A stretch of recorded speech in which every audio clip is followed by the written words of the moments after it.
the topic I think I was given was leadership in a time of change, and I want to try and put that into context of maybe what we all need to be doing as leaders in our own situations, in our own institutions. I'm going to give you some experience from the University of Technology in Sydney in the Faculty of Engineering and IT. So what we've heard about so far, and I know Richard Felder spoke about this morning, is that we've got a different kind of world. We've got a need for changing engineering curricula, and one of the key issues is the future of work. Engineers increasingly have to grapple with complex problems, with emergent solutions, and we've seen that very clearly in the pandemic that we're all currently living through. At the same time, we've got a whole lot of transformative technology. So we've got, computer technology accelerating. We've got the Internet of Things. We've got Industry 4.0. All these things are wonderful opportunities, but also seriously destabilizing technologies for what we've taught students in the past. And we've got companies that want to get products to market more quickly than ever. These markets are global. We need multidisciplinary and multicultural workplaces. And at the center of all of this is engineering as a collaborative process. And students graduates need communication skills more than ever.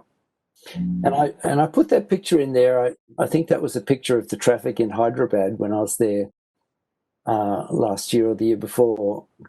And as a civil engineer myself, if I gave that to a bunch of students and said, right, sort out this traffic problem, would they know where to start? So one of the things that's happening here in Australia is that we're doing a review of engineering education. It's titled, I think, Engineering 2035. So we're looking kind of 17 years, or now 15 years ahead. I think it was 17 or 18 years when it got started. And what the preliminary findings show, and these I'm sure come as no surprise to most of you, is that we need engineers with a stronger societal focus to deal with complex real-world scenarios, stronger engagement with industry and the community through the curriculum. We've got all these new digital tools they need to know something about. People talk about digital twins, which are becoming more and more common. And all of this is going to rest on ready access to online learning, which we've now been thrown into through COVID-19. But if any of you have tried to do that, and and we've just heard from CRAM and from Annette Kolmos that these are the things that need to embed sustainability in our programs. We also know that trying to change curriculum is really hard, and I'm sure many of you have had that experience, and there's lots of pushback. There's lots of pushback from our academic colleagues, from interestingly enough, often from the students, and from deans and others who say, well, this is expensive, why are we doing this? And I thought it's worth just a little reflection on, well, why do we teach as we do in any case, and how might we do it differently?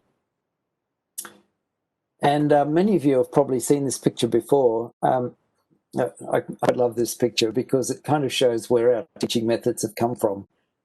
I think this picture is from the 15th century. So here we have teaching methods that were already old when the picture was painted. And you can see that it's very like a modern lecture theatre. The lecturer up the front, some of the students paying attention, some of them not, somebody talking in the back row, somebody having a little sleep. The really interesting thing are the people down the front left-hand corner who I think are there to check on the quality of the presentation, and in the introductory remarks there was the issue of quality assurance in engineering education. So that idea has been around for quite a long time.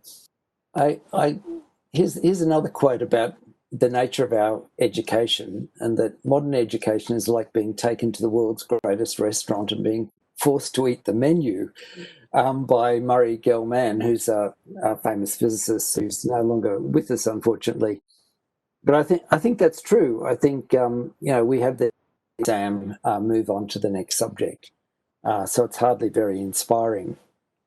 But as Richard Felder said this morning, what we know that works is active learning, and he and Michael Prince have written a couple of seminal papers, which actually are quite old now. But if you ever need to put in front of a colleague that kind of research paper that says, does this really work, then look up their papers in the Journal of Engineering Education. I think there was one, might have been in the International Journal as well, that thoroughly explore the issue of active learning, and Richard talked about that this morning. And I think a good example of this is the Formula SAE racing team that happens in many, many universities around the world in mechanical engineering. Although it's based in mechanical engineering, it often draws in other disciplines of engineering, electrical engineering, computer engineering, all sorts of, even business students who come in to work on sponsorship. And these students, I think, embody all that we would like to create, and that does away with that idea of let's just eat the menu. Because these are the students who are often in at university at 6 or 7 a.m. and have to be chased home at midnight because they're just so engrossed in what they're doing in building these small racing cars. And you think, yeah, that's the kind of university I want to work in, where students are there, 15 hours a day, and probably in on the weekends as well, as competition gets closer. Why don't we have that kind of university? Interestingly enough, I was reading my email this morning, and there was a message, the latest message from tomorrow's professor. And I don't know whether you subscribe to that, but you really should, because you get these twice weekly terrific little articles about how to improve higher education. And the one this morning was 6 key principles for student learning experiences, for really engaging student learning experiences, and all of these things are what we've heard about today. So students need challenging ideas and also challenging people. So sometimes they need to meet people who are very unlike themselves. They need to be actively engaged. They need supportive environments, so mentors, but also resources around them to do really good work.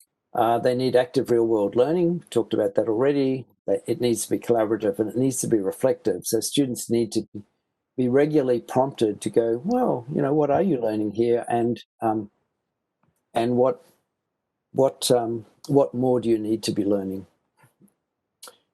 And one of the things that then leads to is this idea that really we should be engaging students in learning activities. As Thomas Shuell says, that's the teacher's fundamental task, is to engage students in learning activities. And he wrote that in 1986. And I think that should be emblazoned on the wall outside every teaching space, every lecture theatre, every tutorial classroom. The teacher's fundamental task is to get students to engage in learning activities. And many of you will know about the CDIO initiative, which stands for Conceive, Design, Implement, Operate.